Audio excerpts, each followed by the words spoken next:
স্বাগতম পঞ্চম শ্রেণীর শিক্ষার্থীরা। আজ ৬৮ নম্বর পৃষ্ঠা থেকে শুরু করব। এর আগে ৬৭ পৃষ্ঠা পর্যন্ত যারা দেখতে পারেন নাই তারা ডেসক্রিপশনে গিয়ে দেখে নিতে পারবেন। ইনফ্যাক্ট পুরো বইটাই আপনারা নিচের ডেসক্রিপশনের যে লিঙ্কটা দেওয়া আছে সেইটাতে সবগুলো ভিডিও ধারাবাহিকভাবে দেওয়া আছে। তাহলে আমরা কাজ শুরু করি। তার আগে একটু বোঝার সুবিধার্থে আমরা একটু জুম করে নিই যাতে করে আপনাদের বুঝতে সুবিধে হয়।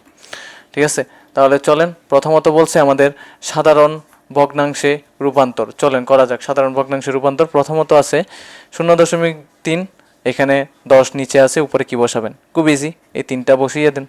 আমি একটু ডিকোড করে দিই কথাটা। দশমিকের জন্য 1, দশমিকের পর একটা অঙ্কের জন্য একটা শূন্য, উপরে 3টা বসিয়ে দিয়েছেন। ঠিক একইভাবে দশমিকের জন্য 1, পরে 2টা অঙ্ক আছে বিদ্যুৎ 2টা শূন্য, 1 5 বসিয়ে দেন। তাহলে একইভাবে এটা করলে আপনাদের আর আশা করি বুঝাইতে হবে না। 8, আপনারা এখন ট্যালেন্টেড হয়ে পড়ছেন। যাই হোক, নিচের দশমিক সংখ্যাগুলোকে সাধারণ ভগ্নাংশে রূপান্তর করি।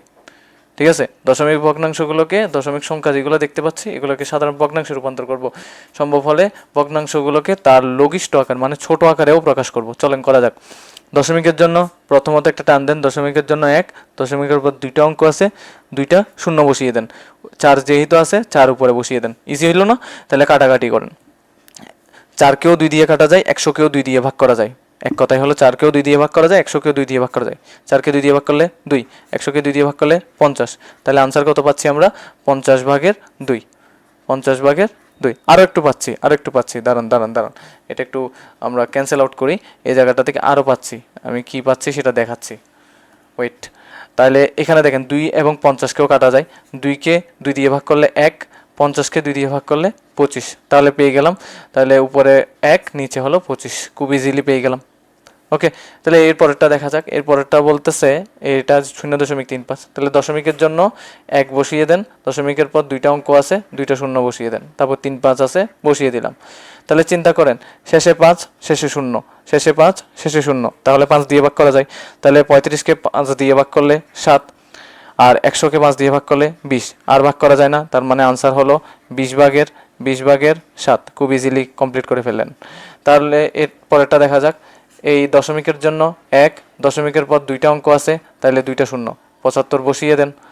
দেখেন 75 এবং 100 দুইটাকে 25-এর নামতায় কাটা যায়। 25 দিয়ে যদি ভাগ করি 75কে তাহলে হবে 3, 25 দিয়ে যদি 100কে ভাগ করা হয়, 100 দিয়ে মানে 25কে ভাগ করা হলে 4 পাবেন। তাহলে 4 25 100।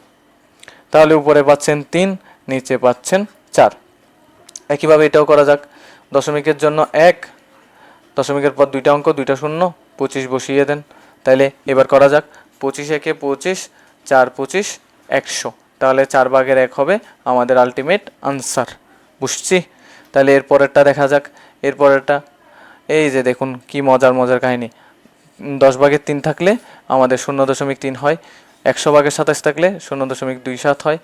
তাহলে এই জায়গাগুলো কি বুঝতে পারতেছেন? দেখেন 0 2টার কারণে 2টা সংখ্যা হুবহু বসে গেছে। যদি এখানে 3টা শূন্য থাকতো তাইলে কি হইতো? 3টা শূন্য থাকলে 2টা শূন্যের জন্য টিকটিক বসতো, কিন্তু একটা অতিরিক্ত শূন্যের জন্য একটা শূন্য বসাই, 1-এর জন্য দশমিক বসাইতাম। কাজ সময় আসলে আমি সব কিছুই দেখাবো, জাস্ট একটু লেগে থাকেন। তাহলে এটাও দেখেন সেম টু সেম। এটা দিয়ে ভাগ করলে এটা আসতেছে। এখন নিচে যাই। এগুলোকে কি করতেছে আমরা একটু এখানে পড়ি। আমরা সমতুল ভগ্নাংশের ধারণা ব্যবহার করে হরকে হয় 10, হয় কি 10, 100, 1000 এরকম ইত্যাদিতে রূপান্তর করে সহজেই সাধারণ ভগ্নাংশকে দশমিক ভগ্নাংশে প্রকাশ করতে পারি। তাহলে কিভাবে করতেছে দেখেন। 5কে নিকটবর্তী কি আছে, 10 নাকি 100? অবশ্যই 10। তাহলে 10-এ পরিণত করছে 5-এর সাথে 2 গুণ করে। তাহলে যদি নিচে 2 গুণ করে উপরেও 2 গুণ করতে হবে। একইভাবে ঠিক করার পর দেখেন 3 দুগুণে 6, 5 দুগুণে 10। এখন কি বলছিলাম, 0 একটার জন্য সংখ্যা একটা হুবহু বসবে, 1-এর জন্য দশমিক বসবে, তারপর কিছু নাই যখন 0 বসবে। তারপর এখানের মধ্যে দেখেন 25-এর কাছাকাছি 10 আছে না 100 আছে নাকি 1000 আছে? অবশ্যই 100। তাহলে 25-এর সাথে 4 গুণ করবেন, 100 পেয়ে গেছেন। যদি 25-এর সাথে 4 গুণ করে 100 পান, তাহলে 7-এর সাথেও 4 গুণ করতে হবে। তাহলে 4 7 28, নিচে হবে 100। তাহলে 0 2টার জন্য সংখ্যা 2টা হুবহু বসবে, 1-এর জন্য দশমিক বসবে, দশমিকের আগে কিছু না থাকলে 0 বসাইতে হবে। ঠিক একইভাবে এটাও বুঝে নেবেন। আমি নিচেরগুলো আপনাদের একটু করিয়ে দিই।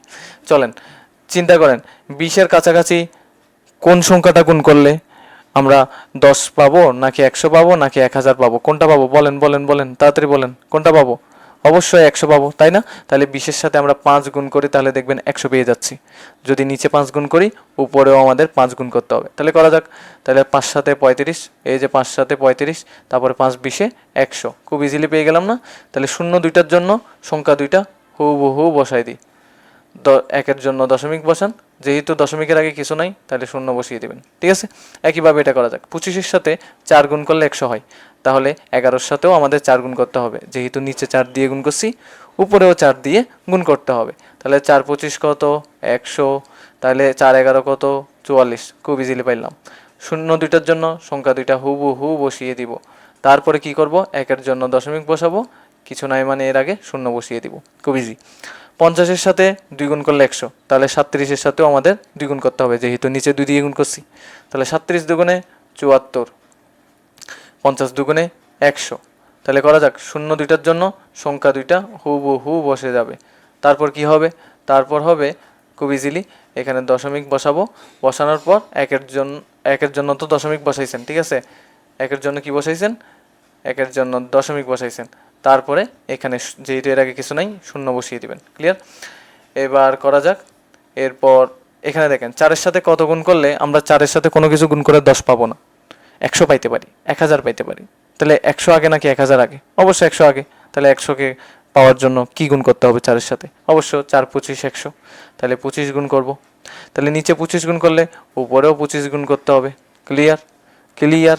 তাহলে চলেন 25 একে 25, তাহলে 4 25 100। খুব ইজিলি পারলাম না? সংখ্যা দুইটার জন্য উপরের সংখ্যা দুইটা বসে যাবে, একের জন্য দশমিক বসাবেন, তারপরে কিছু নাই যখন শূন্য বসিয়ে দেবেন। খুব ইজিলি করলাম, খুব ইজিলি। তাহলে চলেন এরপরে কী আছে দেখি। এরপরে যাই থাকুক, আমরা এর পরবর্তী ক্লাসে পেয়ে যাবেন। ডেসক্রিপশনে আছে সব কিছু, সবগুলো ভিডিওর ধারাবাহিকভাবেই থাকবে, ঠিক আছে?